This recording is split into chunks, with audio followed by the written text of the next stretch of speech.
Okay, YouTube, what's going on? Why is that popping up?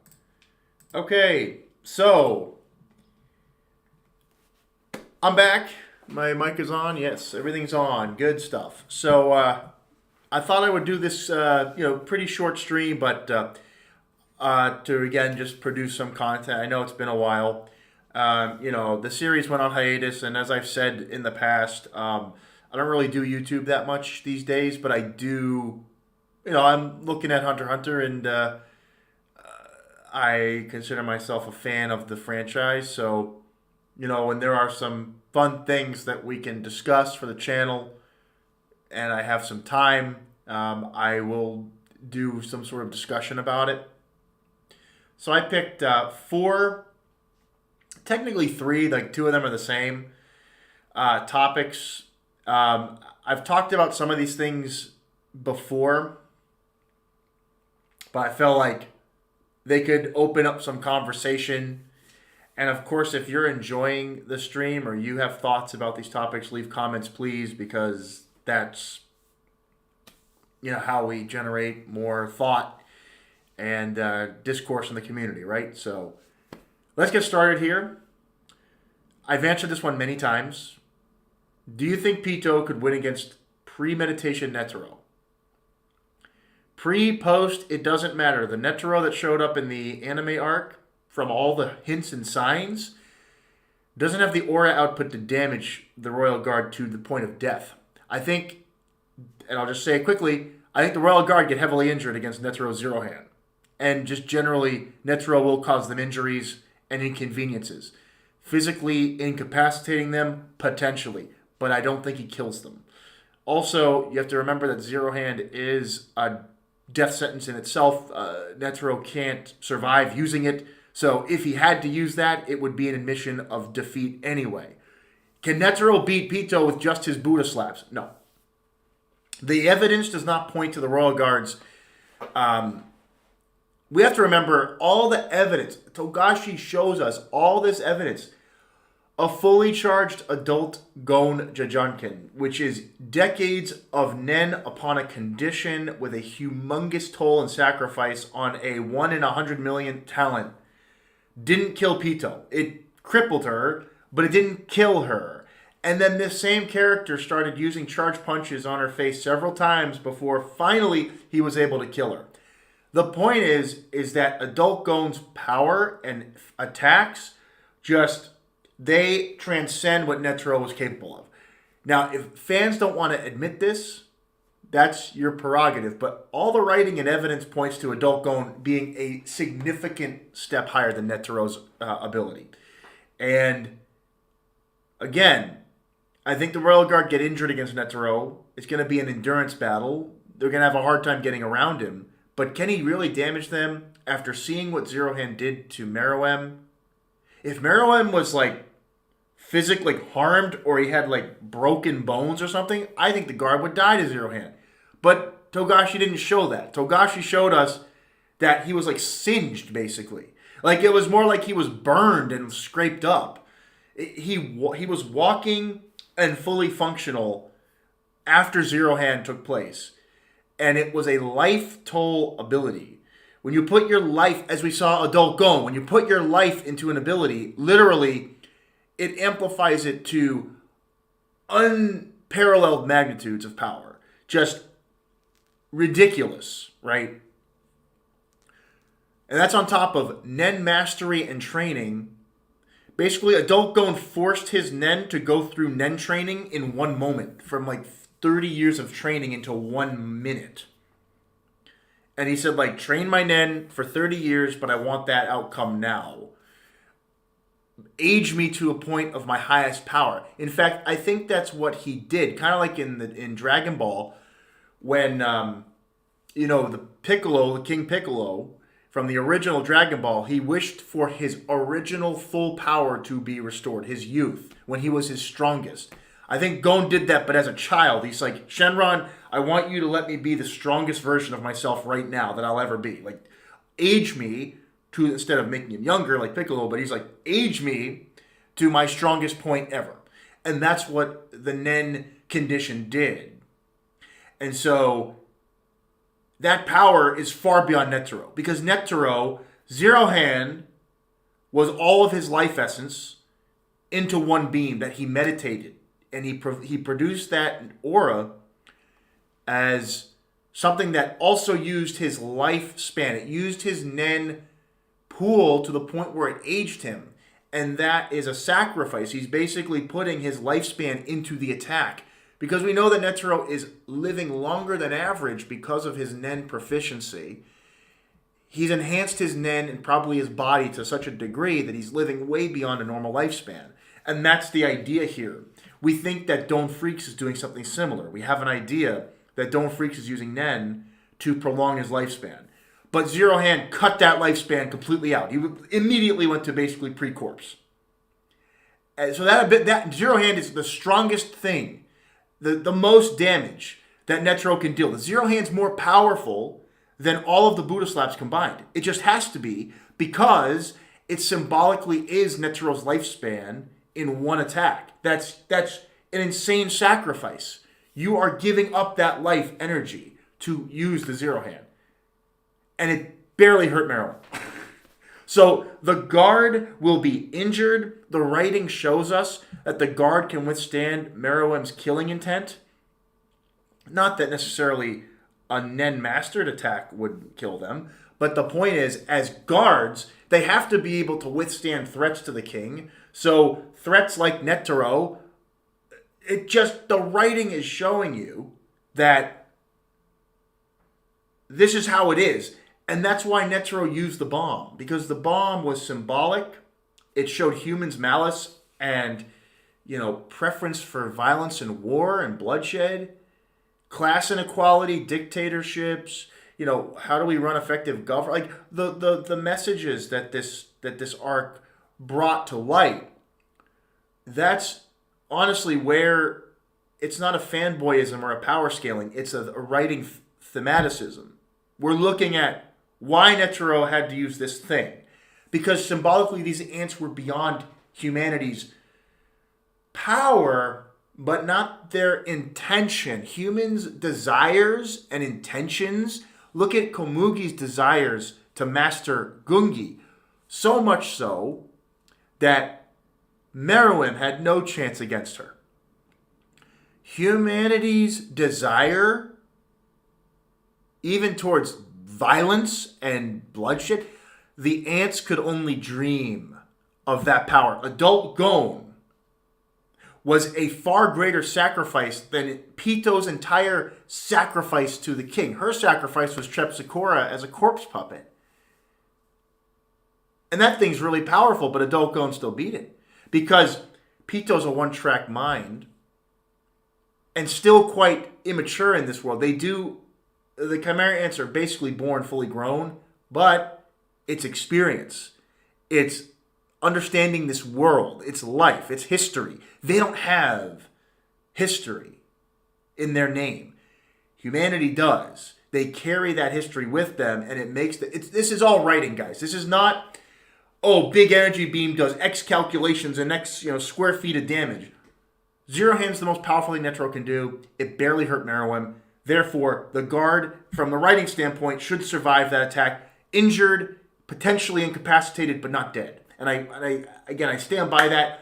That's why this question here, that's been my answer for years. The guard and Meruem are monsters that represent something otherworldly. It's a different idea. Yes, they'll be hurt by Netero's pinnacle of strength, but not killed by it. Just thematically, using the rose, that is what the payoff Togashi gave us was that as the ultimate power, not Nen. It was the cruelty of humankind.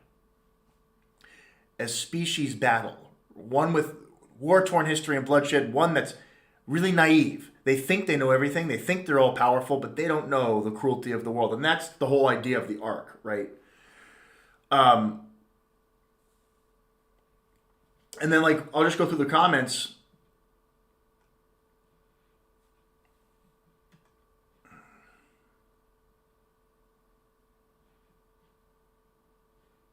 Right. Thank you. It's not just an aura blast. Our people, hello, did we see him before and after? It's not rocket science. This was a conditioned ability with life-stealing properties or life-draining properties. That amplifies its power inherently. Just when you put your lifespan, Emperor Time is a direct link to that. Emperor Time is your lifespan giving you power beyond what you're capable of. Zero Hand is more power than the Buddha can typically produce. That's the whole point of it. That's why the writing is showing us. That's the outcome. Pito isn't... And look at this moron. I'm sorry, clueless man. I'm going to call you clueless man.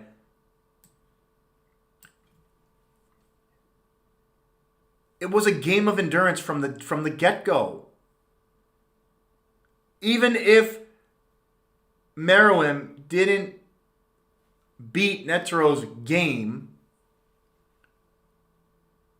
he was using his Buddha in every attack. And this is Nen Drain. No matter what you do, no matter how powerful, the damage was negligible.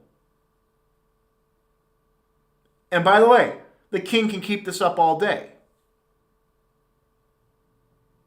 If the king wanted to, for example, he could punch a hole in the freaking ground, bury under, and kill Netero. Like, there are ways he could have caved in the whole complex. He could have just taken one of those pillars out. Like, what people, like, the power of these characters. It was a game, though, and Meruem was trying to get his name, so he wasn't trying to, like, just end it. He was trying to beat him in a game. If he was just going for the kill, there's evidence that he's actually stronger than the Buddha. If we remember, he broke apart the clap with his pure strength alone. Like, guys, what are we talking about? Read it, watch it. He was playing a game. He wasn't trying to just end it with pure strength. He was just trying to beat him in the game. It was the theme of the fight. That's why Zero Hand did barely anything in the grand scheme. That wasn't the point of the arc.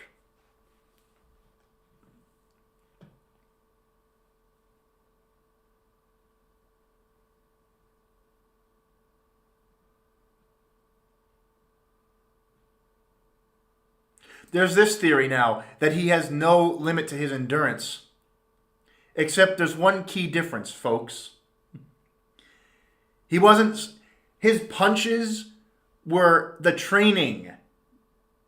And he's absurdly strong. But that was the training portion. He hadn't mastered the Buddha yet. He created the Buddha in light of his training. It was his manifestation of Nen after the training. But using the Buddha to that degree, you are emitting, manipulating, and controlling a Nen beast that's like 30, 40 feet tall with 99 different hand combinations. Just from that alone, at the velocity he was fighting, he probably could go for several hours, but he will eventually tire. And because these are abilities that use aura, remember, the aura lessons with Knuckle, every ability, every bit of power you use is X amount of your Nen reserve. It just is. So if every Buddha hand did 1,000 points of damage, let's just say that, does Netero really have 100,000? I mean, clearly he has to have a lot of aura. I've never said he doesn't have a lot of aura, but the guard have more. Because we've seen in the writing that Morel, the evaluation was roughly 10 times lower than a guard, and Morel was fighting for days in a city with all these clones from kilometers away, and he's like and it's days upon days of endless Nen use, and he came into the fight with like 35% of his aura, and he's a 10th, roughly, of a guard character. So those guards could do what Morel was doing for like weeks. They could do Morel's level of Nen control for weeks on end. And like poofs, the scales, He used so much Nen he could hypnotize millions of people. Forget Illumi. Like, that's child's play. This guy is hypnotizing millions of people, and he's not even sweating. It's like blinking for him. Again, the point is, we've seen the proof that these characters are just absurd. Also, remember, what have Hunter said about using N? It's tiring. Pito has a 2-kilometer N up for days, and she's just sitting there like, hello, doesn't affect her. Not tired, nothing. Because that's the point. As a writing point, these characters are monsters that are not tied to the same like logic. And so we use the nuke, we use self-sacrifice to defeat them. That's my point. That's the writing. So again, think about that as you're thinking about this idea. The writing just backs it up. Now here's one that's going to get a lot of people angry. I didn't write this. Is Crollo really as strong as Zeno? Crollo's feats are not understood, and he is incredibly overrated. Now, here's my take. I think Crollo is an elite hunter, has one of the most broken abilities in the grand scheme that really is just the ultimate Swiss Army knife, where he is capable of constructing a counter strategy to anybody. Even a powerful character, if he uses like the right manipulation or specialist abilities, or maybe he conjures something absurd, he can put together a plan of attack that is more successful. Like, look at Rihan in the current arc. He has to put together a plan with one ability through extreme observation and understanding. And then he can basically just hard counter whatever that target is. Rihan could counter the Guan Yin.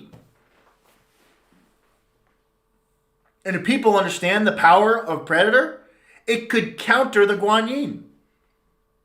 There's nothing saying it can't. It's if he guesses the ability, he has to observe it and like understand it. If he saw the Guan Yin in action and came up with a hypothesis, it's a Buddha with different hand attacks that Netero has to control. Could Rihan see the prayer movements? Probably not. So his Predator might not be a one-hit kill. But the closer he gets to figuring out the ability and it will come up with a counter strategy. I mean, could you imagine if the Guan Yin had all of its hands chopped off or tied down? Predator. Because Predator creates something to counter what you're studying. It's like the Nen becomes a counter to that. So Crollo can make several abilities that counter who he's fighting. When he's caught off guard, he has to use what's in his book, and we think there's a lot in there. He's not an idiot. He comes into situations prepared for lots of situations. When we saw him against Zeno and Silva, with which this topic was asking, he didn't have really a chance to use the fun cloth. He used the Ben's knife, and then he said, like, you should be dead from that, but you're not even phased because it should kill a whale because the Zoldycks are crazy, right? But it didn't show us that Crollo was going to take control of that situation, 2v1. No. That doesn't mean he's weak. It means he's extremely dangerous. It means he's capable and highly intelligent. If he has to be on the defensive, he can play defense really well. But he still got caught by Zeno, and if Illumi hadn't acted, they'd be dead. But because Illumi, the mission was done, he was no longer a target at that point. So my theory is that Silva redirected the blasts away and just blew up the stage behind them. And frankly, that's what I think happened. Because we don't see it, but they're under the rubble, but they probably weren't hit directly with that attack, right? And then you look at Dragon Dive. I keep talking about this. Dragon Dive, compare that to Crollo's strategy against Hisoka. Which one is more powerful? And ask yourself honestly. No fanboyism here.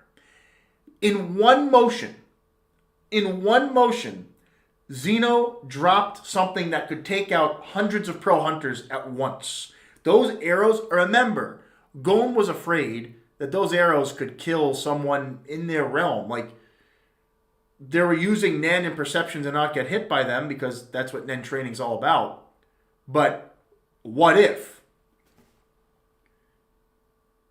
Crollo had to go around the arena using the crowd to distract Hisoka and hide, and this added more time for him to build a zombie army. But he can't just unleash that strategy immediately. Like, he doesn't open his book and 300 zombies come out of it. Now that would be a different conversation.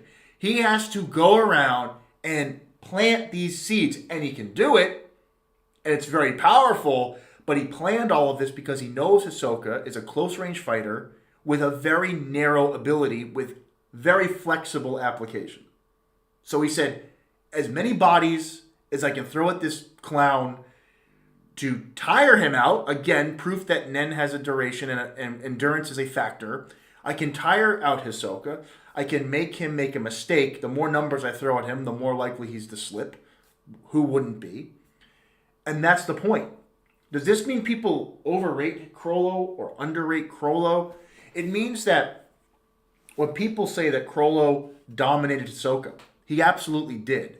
He dominated him because Hisoka is self-absorbed and let him come into the fight with a massive handicap. It turned him on that he had the handicap. Think of it like this. You go into a fight, the opponent, knows all of the rules of the fight. The referees told him, these moves are allowed and you can, use weapons. You come in just barehanded. You're here for a fight, but their opponent has a chainsaw. Too bad you didn't know that, right? You didn't plan for your loss. Good for you. You lost. And that's not taking away from Crollo. That's saying that Crollo uses advantage to his advantage. He's not afraid to use advantage. He's smart. He's very intellectual. He's very calculating. Does Batman usually find himself on the back foot? Rarely. He usually has backup plans. He normally has weaknesses assigned to his opponent. Crollo's the same way. That doesn't make him weak. It makes him thoughtful, and it makes him that type of character. But is Crollo going to fight a Royal Guard or Meruem? Hell no! There ain't no evidence that Crollo can withstand a dash from Pito or one of Meruem's fucking, casual tail swipes. He's literally turning into goddamn paste at that point. There's no evidence to say that Crollo would survive that shit. No. So that's when people say, Crollo in any situation can just beat, a Royal Guard or Meruem or Dolgon or Netero because he has his book. That's not realistic. And that's where the power scaling gets whack because, okay, is Crollo beating Jing? Now I'm going by popularity. Is he beating Netero? Is he even beating Kurapika? No, he's probably not because fucking Chain Jail's so broken. You're not beating Kurapika as a spider. Even Crollo isn't. He's Denzetsu. He would have to use abilities that distract Kurapika or avoid his chains. And so that's all defense. Again, he can make a strategy. He's ultra powerful. His Nen control's godly. He's very smart. He's one of the smartest characters in the verse. But let's not kid ourselves against certain characters in the story. He's not there yet. No. That's where it gets a little bit out of control, in my opinion. When people start saying, oh, you can beat this and that character, which the evidence is just not there that he can. Unless he has a miniature rose in his book that he can summon as a conjuration. That's my point. He could. But be honest with yourself. It's unlikely. It's very unlikely that he has a Guanyin level ability.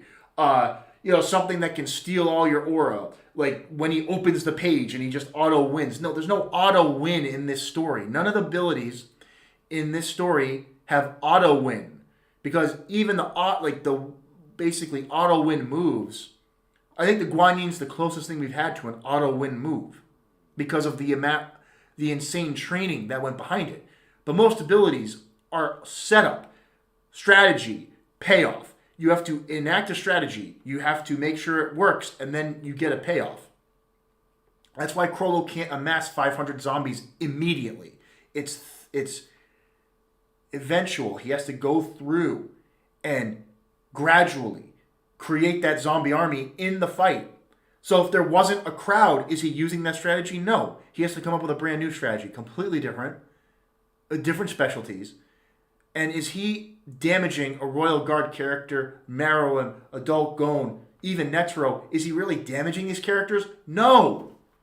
The evidence is not there. So the line is there, but it's like, I'm not saying he's weak.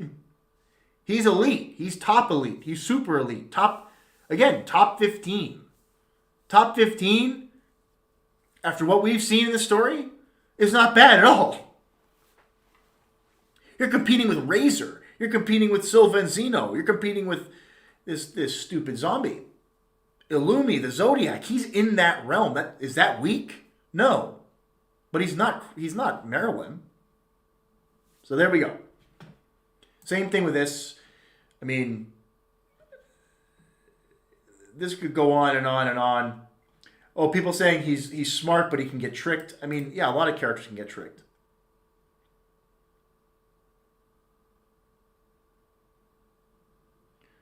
I also love how Crollo's an actor. We have that concept that he's always like planning the plot. He loved to read as a kid. He was in the library. We now know this. And he was so thoughtful and methodical that he was reading, watching series, coming up with stories, plots, narratives. He was getting the cast together. He's a director. What do directors do? They look at the whole scene. They direct a play. They direct the strategy. He's a director. If Crollo was a person in real life, he'd be a movie director. That's what he would do. He'd be a script writer. We know this now. He puts on shows. A conductor even. He could be a conductor. These are the types of roles Crollo would be. And so, as an ability, as a Nen fighter, he's constructing an orchestra. He's creating an ensemble of abilities. And just thinking about that, it's very interesting to see that. But what has he shown? His most powerful skill? Indoor fish look stupid, and it sounds, in concept, really stupid. Like, it just eats you indoors.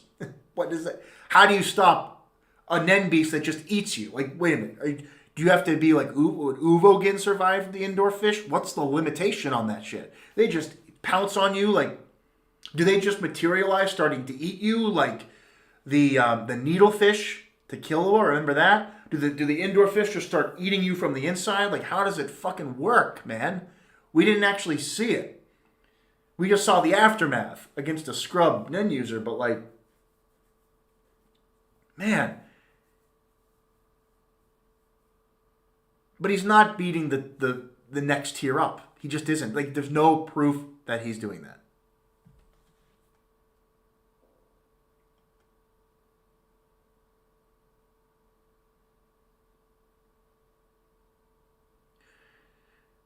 And I do think he is a little bit overrated when people start talking about he can beat these like Adult Gon characters. No, he cannot beat adult. Stop. There's no writing behind that. Stop. Just please. He could run away from Adult Gon, or you could escape him, but even then, not with the speed feat. Not with the speed feat. There's no way he's getting away. He's just dead immediately, like one hit. Instead of like Pito going through the forest, if Adult Gon punched him, he would evaporate. Like his body would just explode. He would.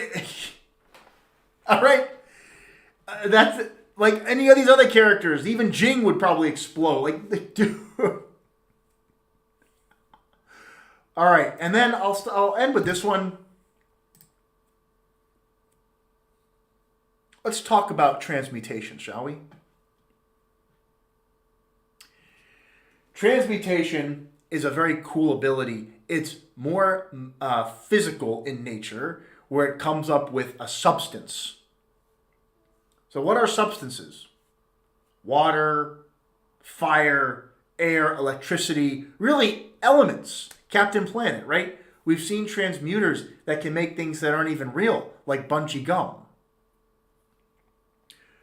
So, but they have real life properties. So let me give you one example of a pretty cool transmuter idea. How about a transmuter that can create metal? And perhaps metal, different weapons. We saw that in the recent batch of chapters that Haley Mobster conjured a hammer hand and a drill hand. He was conjuring those. A transmuter, the thing about transmutation is that it kind of just makes the aura that thing. Giving it shape is a little bit manipulation. And that's the opposite category for a transmuter. Bungee gum comes out as a rope normally. Or it can be a little like landmine. You can put it like on, we saw the back gum. I love the floor gum was so freaking cool. Like gum on your shoe and then it flings them. But inherently bungee gum is always, he can make a wall out of it. We've seen that if he applies more on his arm, he can create like a sheet of it. If it's a finger, it's a finger width, it's a string. If it's his arm, it's as long as his arm. But he's not making crazy shapes and things. It's functionally the Nen you produce reconstructed into a different substance. So if you made metal, like you could make metal arms, like jacks, maybe the metal could be enhanced. And you can punch through almost anything. Especially if it's a certain, maybe let's say, for example, you have Earth Digger arms. You transmute metal around your arms, like jacks. You enhance the hell out of them. And then you can, if it's stone or something stone-like, you can basically break through it no matter what. You can start digging through stone. There's one ability, right? That could be an enhancer style. A conjured transmuter. This one is like Bisky, who conjures Cookie-chan. But Cookie-chan is a transmuted, it's a conjured spa nurse that uses transmuted aura that becomes therapy gel. It conjures transmuted, or like, it's a conjured Nen beast that uses transmuted aura. And this transmuted aura, it's like rejuvenating substance. So it heals you and your Nen. It brings you back to full strength, almost like a sensu bean. It is one of the most underrated abilities in the verse, if you think about it. You have a rejuvenation skill through transmutation and conjuration, not specialization. But Bisky somehow made rejuvenating oil or whatever the hell, spa treatment that actually heals you. It has healing properties. So you can transmute foreign substances, fictional substances. This is where transmutation gets wacky. What if you could transmute an airless environment? I don't know, you transmute airless vacuum, like an airless vacuum. You transmute a space with no air in it. Why not? You transmute aura to create a substance. What if that substance is a vacuumous space? You could say that's conjuration or emission, but what if vacuum space or a vacuum is a kind of a physical property. You know, you could transmute a deadly acid. We saw a rabid dog could transmute a tranquilizer, but what if you could do something that has far more destructive capacity, like literally an acid that just can melt through matter, decay, radioactive. Yes, you could make radioactive transmuted aura and become a radioactive being. You know how powerful that we can make transmutation? You can make radiation with your Nen. Microwaves. Go ahead. You can microwave people with your Nen. Go ahead. You could become a radioactive Nen user. What's another thing? This person says here, sound waves. Awesome idea. Being able to give your property of sound. Melody uses emission, and I think emission is more often a sound mastery. But if you're talking about where like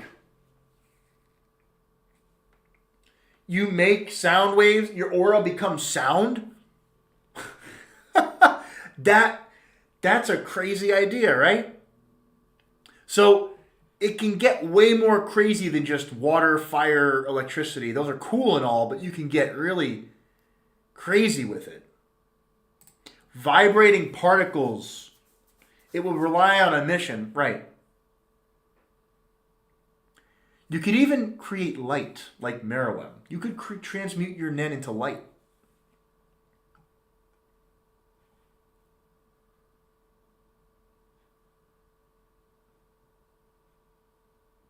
So there's a lot of crazy stuff you can do with transmutation. Aura that has a vibration with a physical attack. Ooh, a piercing aura. Nice. You could make explosive aura. You could make your Nen have a highly explosive substance that with oxygen. And you could just like Bakugo, right? You could make explosive Nen. That would be, imagine being an explosive Nen user that's highly volatile in oxygen. That's pretty cool. That I have to say, that's pretty cool. So, but again, like when I'm talking about the radioactive guy, like that person would have to be exposed to radiation. What a condition. Oh, what a condition that is. But could you imagine if someone actually did it? Like someone in Meteor City or someone post one of the roses became a radioactive Nen user. Oh. And they have been poisoned by radiation, but they're now using radiation as a Nen ability. Oh. We can start a headcanon right now. We can start a headcanon. But there we go. I think that's going to do it for my little Hunter x Hunter chat today. I think I went on a tangent here, but it was a fun one. And I hope that you had fun as well.